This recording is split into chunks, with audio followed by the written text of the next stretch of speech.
Hi everyone, welcome back to Boomx Beauty Beat. If it's your first time here, welcome. My name is Laura. I am a menopausal woman doing everything from self-care, beauty, and lifestyle. So if that is something you're interested in, don't forget to hit the subscribe button and like it, because us mature women, we need to have, our own little posse. Okay, so today I am super excited to do this video because it's one of the biggest topics I think in life, and that is getting your sleep. Sleep! As a menopausal woman, things can shift really rapidly. You can go from sleeping normally to having broken sleep and hot flashes and hormonal changes and all kinds of stuff going on. And I also happen to have bipolar disorder, so I have to go the extra mile to try to get my sleep. And there really is nothing more important in my life than making sure I find a way, no matter what, to get sleep, because if I don't, my mental disorder kicks in and I don't like it very much. I like to be, having a refreshed feeling, as we all do. And I have searched the globe, the world, and this is what I found. Let's go into it. 12 of my top hacks, and I've used all of these. Not all of them am I currently using, but they are suggestions that might work for you, and I will let you know what my routine is too. Some of these might seem common sensey, but we sometimes forget to do these things, and we get into our little lives and things happen and we forget. One thing I could tell you that's really helped me, and it's super important, is to do a certain kind of exercise every day, and that is going outside to get fresh air and exhaust my body on a low impact workout like a fast walk every single day. The combination of the fresh air and the walking really helps. Contrary to that, if I hype myself up before bed and I do too much cardio in a day, it ramps up my central nervous system and I have a harder time sleeping. So strategic exercise is my first, hack of this chat, and there's so many more to come, so hang in. I've mentioned this before when I was taking the progesterone for my hormone replacement therapy. You may need to look into that for helping you with your sleep matters. I'm currently not on anything because unfortunately it did cause me to go into mania. However, for many people and for a short time period, I was using progesterone replacement therapy and rubbing it on my arms. But there's all kinds of options for hormone replacement therapy, anything from natural to synthetic and all of the above. So if that is something that you can explore, check with a naturopath, talk to your doctor. If your hot flashes are out of control and you need to come up with some solutions for that, the hormone replacement therapy can actually just do incredible things for your sleep, if that's an option for you. So check into that if you're in menopause and having brutal sleep issues. Liquid melatonin is a tricky one because if you use too much, it can actually do the opposite effect. So you kind of got to play with it and find your sweet spot. But I do drop this under my tongue every night. And I don't know if it's placebo or not, but I find it does help me. So I definitely use liquid melatonin, and you have to decide upon how many drops are going to work for you. Like I said, if you take too many, it can do the opposite. But if you just get in that sweet spot, it can really help you fall asleep and stay asleep. While we're on the natural stuff, I will pull out a couple of options here. Obviously, magnesium is a great one for helping your quality of sleep, so check into magnesium. L-theanine is also a little wonder one for helping you relax, and I was told by the lady that sold it to me that it also helps because your sugar levels change throughout the night, and taking it in the midway, like at 4 in the morning when you wake up and you can't get back to sleep, is also helpful. So if you're going that natural route, there's many natural supplements. Go to Whole Foods or go to a place like that can help you find something that might work for you. There's, like I said, so many Ortho Sleep. There's so many options for natural sleep products. So you're going to have to sample those and try those. But right now I'm on the L-theanine, and it's also very helpful for relaxation when you get a little amped up, a little stressed out. This next one I'm going to talk about is a bit more behavioral. Okay, so I make sure I go to sleep. I start the process like a pattern every night of how I'm going to get myself to sleep. I make sure I take everything that I'm going to take 1 hour before I lay my head down. I usually change what I'm watching. If I'm watching TV, for example, I change what I'm watching for my last show to be something that calms my central nervous system down, like if I watch a decorating show, something without emotion, because I get so easily ramped up. Even if it's a love story or if it's an action show or anything like that, can affect my central nervous system. So I'm really, really careful with what I choose. And then at that time that it's time to go to sleep, I allow myself that hour to relax and know it's going to take an hour to maybe fall asleep, and try to get yourself in a calm state. If you can cut off your food early in the night so you can begin your kind of intermittent fasting, you won't have foods interrupting your sleep. But sometimes, like, we have those days where you just have to have a snack.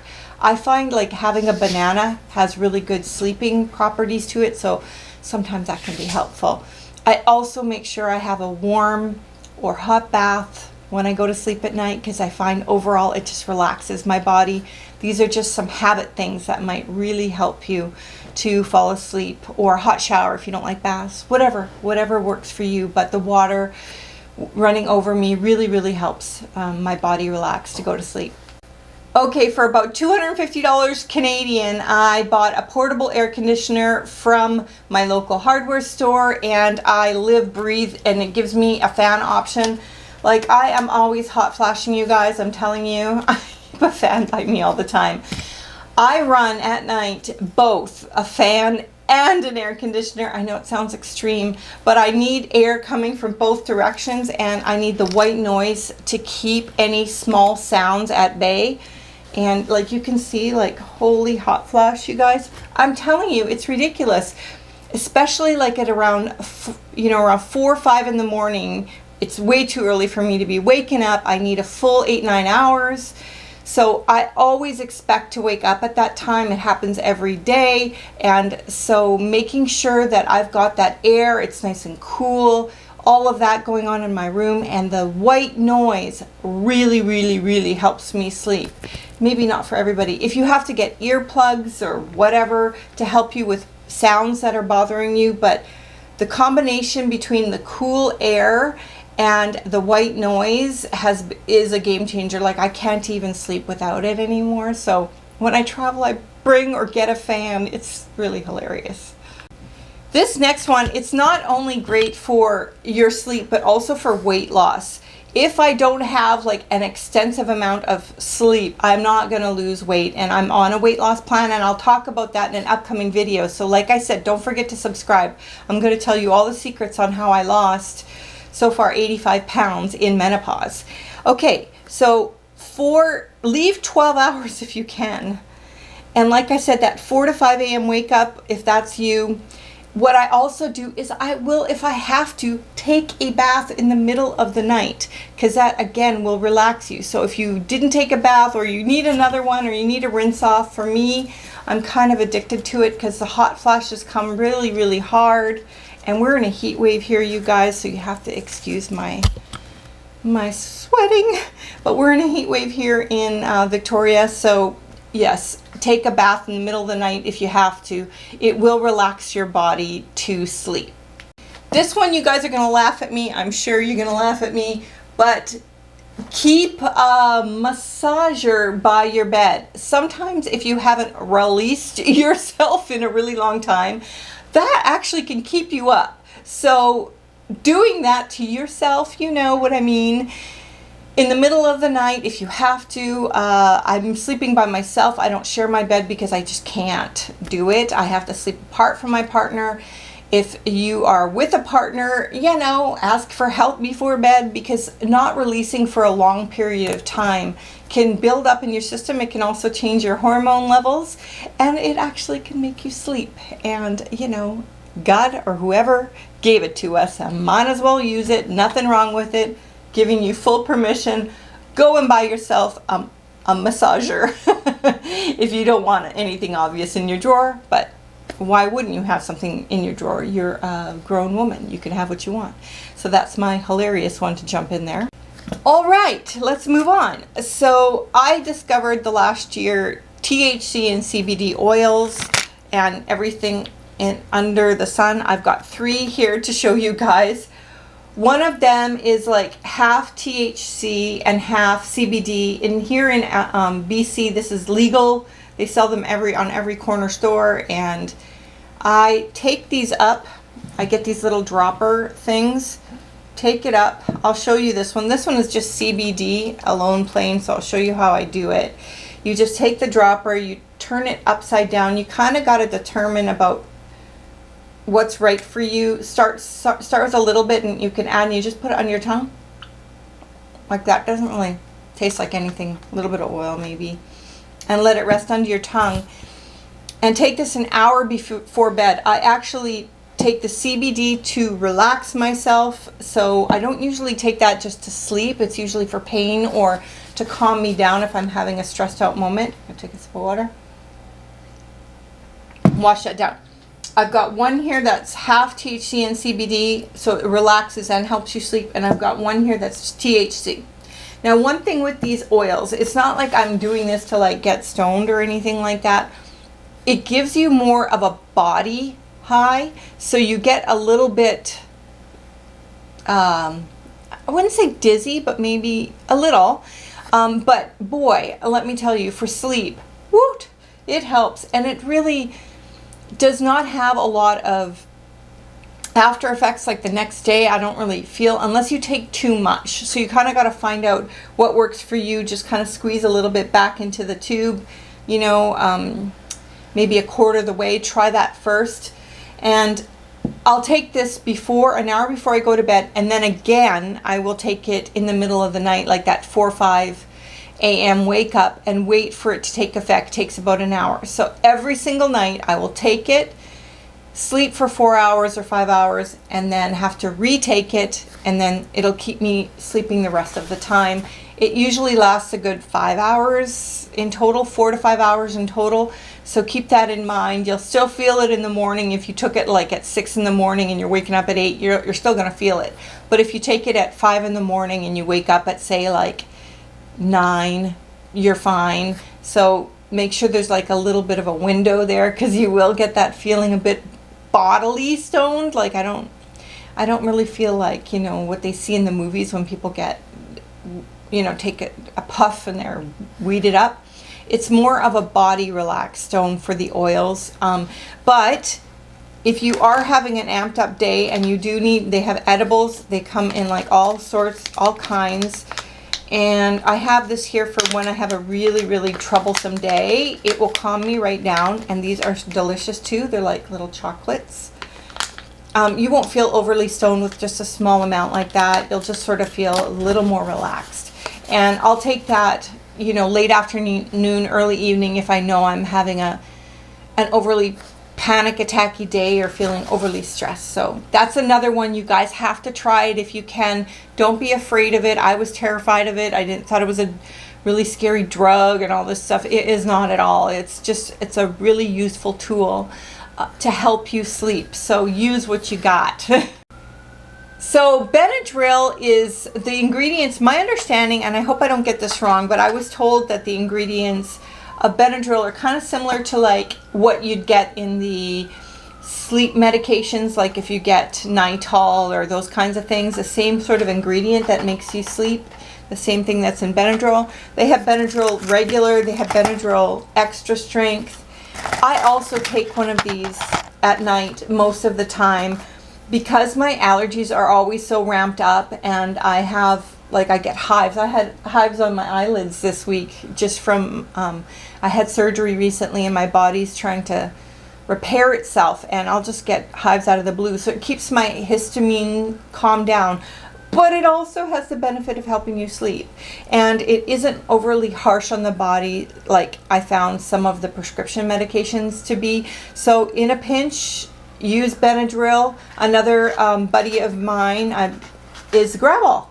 Gravol is great for an emergency, and I can combine Gravol and Benadryl when I'm in an absolute state.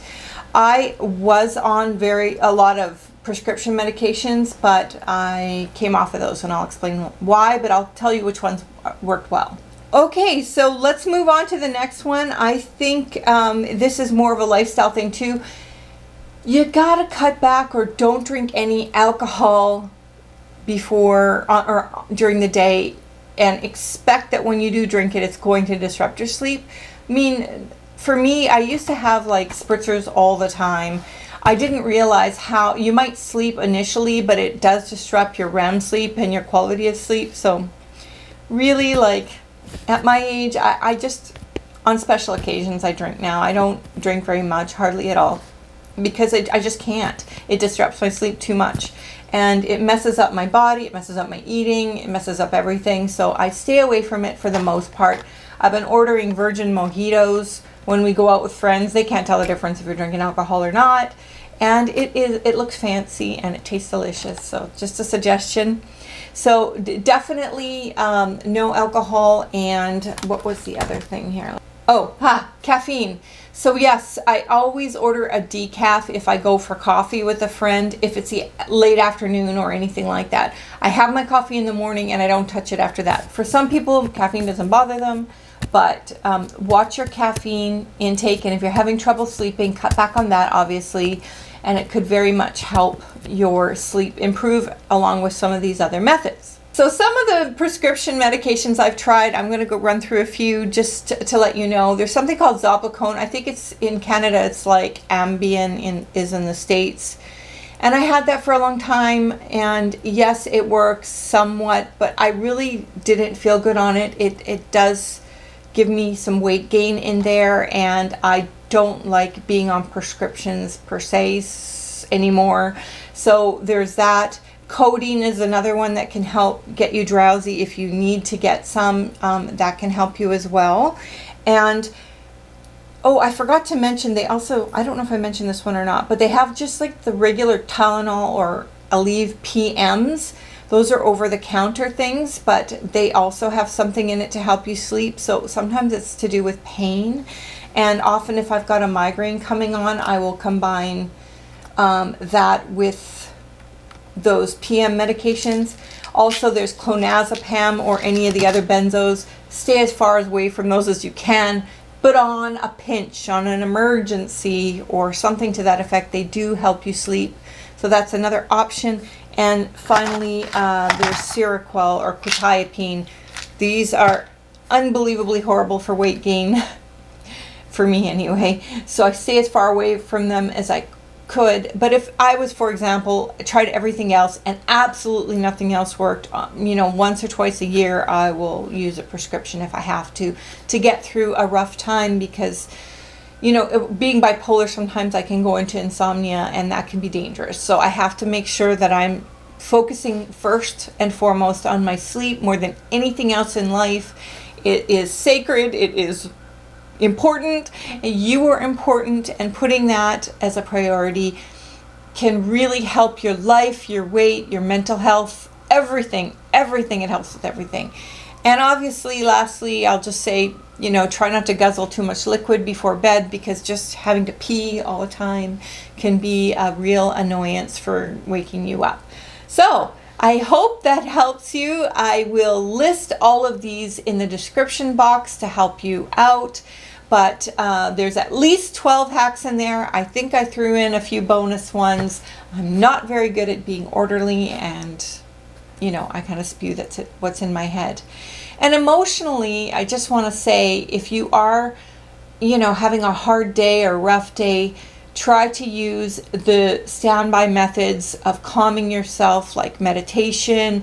You can play music on YouTube. There's sleep music. There's all kinds of ways to calm yourself down when you're having a rough time.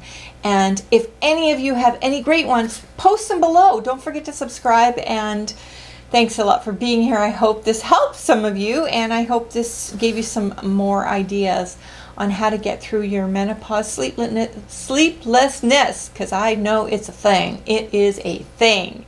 Great to have you here, you guys. My name's Laura, and take care. See you real soon. Bye.